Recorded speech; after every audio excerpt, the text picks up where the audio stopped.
BC social media యోధులారా, బహుజన బంధువులారా, మీ అందరికీ మీ రాపోలు ఆనంద భాస్కర్ శరణార్థి.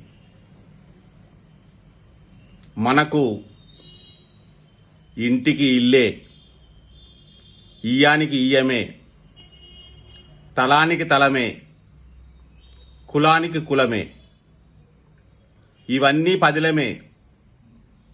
మన ఇచ్చులు కచ్చకాయలు మనకు మనవే.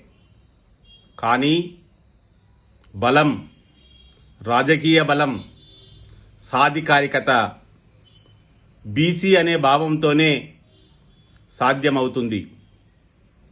తాజాగా లోక్సభ ఎన్నికల్లో ఉత్తరప్రదేశ్ మరోసారి బీసీలంటే ఏమిటో, బీసీ బలమేమిటో రుజువు చేసింది.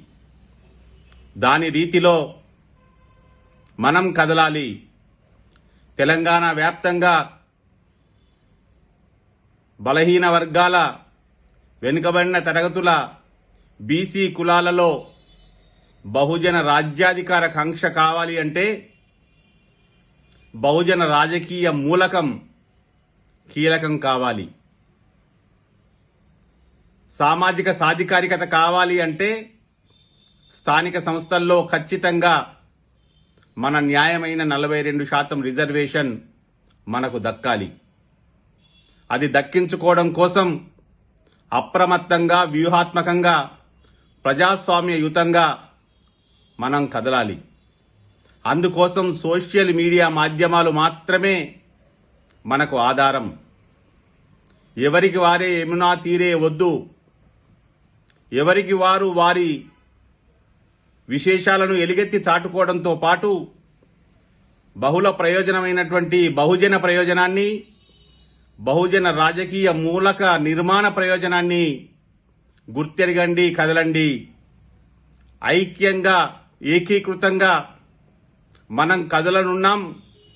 రాజకీయ లక్ష్యం అన్ని బీసీ కులాలలో ఏకీకృతం అయ్యిన్నది అనే వాస్తవం పునాదిగా నిర్ధారణ అయితే తెలంగాణలో బీసీ కుల రాజకీయ మూలకం నిర్మాణం అవుతుంది. రాజకీయంగా సామాజిక సాధికారికత సాధ్యమవుతుంది. దాని ద్వారా శాసనాధికారం దక్కుతుంది. దాని ద్వారా బీసీ రాజ్యాధికారం సాధ్యమవుతుంది. అందుకోసం మీరంతా అప్రమత్తంగా, క్రియాశీలకంగా కదలమని మీ అందరికీ నా విన్నపం.